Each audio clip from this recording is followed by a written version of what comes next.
రాష్ట్రంలో అరాచక పాలన రెడ్ బుక్ రాజ్యాంగం అమలవుతుందని అలానే చంద్రబాబు ప్రజలకు ఇచ్చిన హామీలను నెరవేర్చకుండా వెన్నుపోటు పొడిచారని కావలి మాజీ ఎమ్మెల్యే ప్రతాప్ కుమార్ రెడ్డి తెలిపారు. వైఎస్ఆర్ కాంగ్రెస్ పార్టీ ఆదేశాల మేరకు రాష్ట్రంలో జూన్ 4వ తేదీన నిర్వహించే వెన్నుపోటు దినంను కావలిలో కూడా పెద్ద ఎత్తున నిర్వహిస్తున్నామని, ఈ కార్యక్రమానికి నాయకులు వెన్నుపోటుకి గురైన ప్రజలు స్వచ్ఛందంగా తరలి రావాలని ఆయన కోరారు. అయితే ఈ కార్యక్రమానికి పోలీసులను పర్మిషన్ కోరినా ఇంతవరకు ఇవ్వకపోవటం విచారకరమన్నారు. ప్రజల సమస్యలపై వైఎస్ఆర్ కాంగ్రెస్ పార్టీ పోరాటం చేస్తుందన్నారు. వైఎస్ఆర్సీపీ విధ్వంసం చేసిందంట.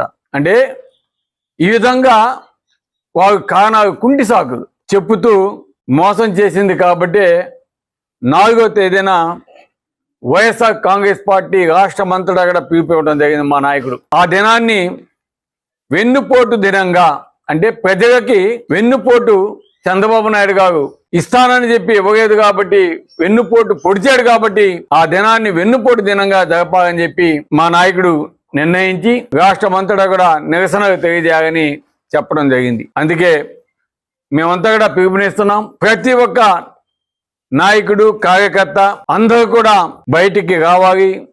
ఈ కార్యక్రమంలో మన నిరసనని తెలియచేయాలి.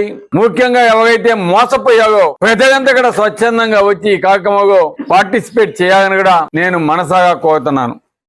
ఆల్రెడీ డిఎస్పీ గారికి మేము లెటర్ ఇవ్వడం జరిగింది. అదేవిధంగా సిఐ గారికి కూడా లెటర్స్ ఇవ్వడం జరిగింది. వారు స్వీకరించలేదు, పర్మిషన్ ఇవ్వలేదు. నిజంగా ఈరోజు పేద ప్రజల కోసం వైఎస్ఆర్ కాంగ్రెస్ పార్టీ గలమెత్తుతుంటే ఏ విధంగా అనగదొక్కాలా, ప్రజల కోసం పోరాడే పార్టీని అనగదొక్కేదానికి ఈ దుర్మార్గపు ప్రభుత్వం ఏ విధంగా పోలీసు డిపార్ట్మెంట్ ని కూడా ఉపయోగిస్తుందో చూసి అర్థమవుతా ఉంది.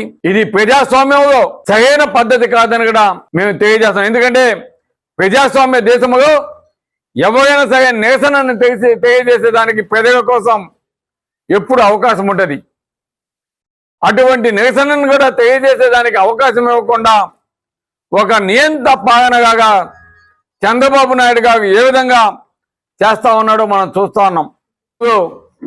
అరాచక పాలన ఏ విధంగా జరుగుతుందో, రెడ్ బుక్ రాజ్యాంగం ఏ విధంగా జరుగుతూ ఉందో మనం చూస్తా ఉన్నాం. కాబట్టి ఈరోజు ప్రజలందరికీ కూడా అర్థమవుతా ఉంది ఏ విధంగా చంద్రబాబు నాయుడు గారు మోసం చేశాడు, ఏ విధంగా ఇబ్బంది పెడతా ఉన్నాడు.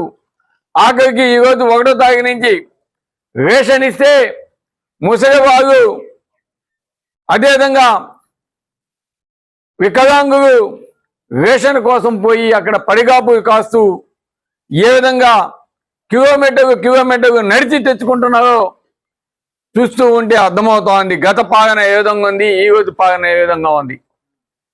కాబట్టి అందుకు నిరసనగా ఈరోజు ఈ ప్రెస్ మీట్ని ఏర్పాటు చేశాం.